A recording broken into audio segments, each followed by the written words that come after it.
Patuloy ang pagbibigay ng psychosocial at pinansyal na tulong ng DSWD sa mga pamilyang apektado ng insidente sa Tacloban City.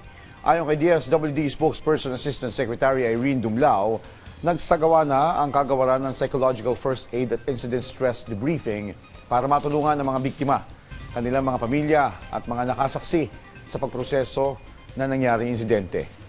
Binigyan din ng DSWD ang kahalagahan ng Bahay Pag-asa at iba pang intervention programs bilang bahagi ng pagsusulong ng restorative justice para sa mga child in conflict with the law. Samantala, ipinatupad naman ng kagawaran ang emergency cash transfer para sa mga pamilya apektado ng lindol sa Mindanao. Anila, mahalaga ang cash transfer dahil mas flexible ito at nabibigyan ng mga benepisyaryo ng kalayaang magpasya kung ano ang pinakakailangan nilang bilhin sa ngayon. More than the assistance that we are providing, napakahalaga sa amin, Josh, na makiramay kami, makita ng mga pamilya na kami po ay kaisa, kasama po nyo sa pinagdadaanan ninyo.